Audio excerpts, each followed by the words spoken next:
नमस्कार, मैं दुष्टुर उपाध्याय। बिहार चुनाव में वोटिंग के दौरान इस बार अलग ही नजारा देखने को मिला। बिहार विधानसभा चुनाव के पहले चरण में 18 जिलों की 121 सीटों पर बम्पर मतदान हुआ। ऐसा मतदान की वोटिंग के सारे रिकॉर्ड ही टूट गए। इस रिपोर्ट में आपको बताऊंगा कि बिहार में टोटल वोटिंग कितने प्रतिशत रही। साथ ही बताऊंगा कि जिस तरह से बम्पर वोटिंग हुई है उसके क्या मायने हैं। जब ऐसा हुआ है तो बिहार में क्या कुछ खेला देखने को मिला है। यानी कि बिहार में रिकॉर्ड तोड़ वोटिंग किसकी नैया डुबोएगी या किसको जीत दिलाएगी, ये सब आपको आंकड़ों के साथ बताऊंगा। दरअसल बिहार में वैसे तो वोटिंग शुरू होते ही लोगों के बीच अच्छा खासा उत्साह देखने को मिला। मतदान करने के लिए लोगों की लंबी लंबी कतारें दिखाई दी, लेकिन जैसे ही दिन ढलता गया वैसे ही वोटिंग के आंकड़े भी बदलते हुए दिखाई दिए। यानी कि आखिरी घंटों में जो वोटिंग हुई उसके आंकड़ों ने सबको चौंकाने का काम किया। जब शाम 5 बजे तक 60.18% वोटिंग हुई तो वहीं शाम 6 बजे तक वोटर टर्नआउट 60.25% पहुंच गया।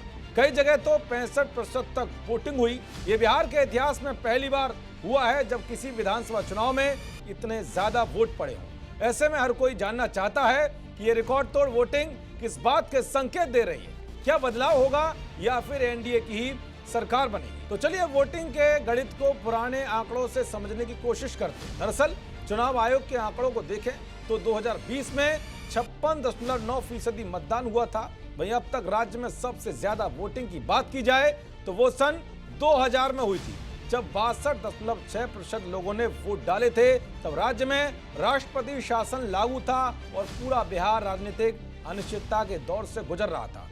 आज 25 साल बाद जब नीतीश कुमार अपनी सत्ता के 2 दशक पूरे करने की ओर बढ़ रहे हैं, बिहार फिर एक बार लोकतंत्र के इस उत्सव में उमड़ता हुआ दिखाई दे रहा है। ऐसे में सवाल यह है कि यह पैटर्न क्या कहता है। साल 2000 के बिहार विधानसभा चुनाव में सबसे ज्यादा वोटिंग हुई थी।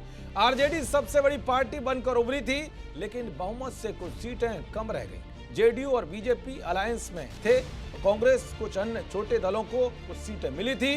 राबड़ी देवी ने बहुमत होने का दावा किया था और फिर मुख्यमंत्री बनी। उनकी सरकार 2005 तक चली, जब राज्य में राजनीतिक अस्थिरता के बाद विधानसभा भंग हुई और दोबारा चुनाव कराए गए। आंकड़ों के मुताबिक बिहार में 1951 से अब तक विधानसभा चुनाव में मतदान का प्रतिशत सिर्फ 4 बार घटा है। बाकी हर बार लोगों ने पहले से ज्यादा उत्साह दिखाया। अब अगर 2025 में मतदान 7% से ऊपर पहुंचा है तो ये न सिर्फ रिकॉर्ड तोड़ेगा बल्कि पिछले 7 दशकों की पूरी वोटिंग ट्रेंड लाइन को ऊपर उठा देगा। ये बताएगा कि एसआईआर क्यों जरूरी था। बिहार की राजनीति में अक्सर कांटे का मुकाबला देखने को मिलता है। यहाँ कुछ प्रतिशत मतदान का इजाफा भी नतीजों को पलट सकता है। पहले कहा जाता था कि अगर मतदान प्रतिशत बढ़ा तो सरकार के लिए मुश्किल हो जाएगी, लेकिन बीते कुछ सालों में ये पैटर्न पूरी तरह से बदल गया है। कई राज्यों में एंटी इनकम्बेंसी से ज्यादा प्रो इनकम्बेंसी नजर आई। आंकड़ों को देखें तो जिन 11 चुनाव मतदान प्रतिशत बढ़ा उनमें से 5 बार सत्तारूढ़ दल की सरकार में वापसी हुई, लेकिन जिन 3 बार में मतदान घटा उनमें से 2 बार सत्ता पलट गई। यानी कि बिहार में वोटिंग इस बात की ओर कोई इशारा नहीं करती कि लोग गुस्से में वोट कर रहे हैं या समर्थन में।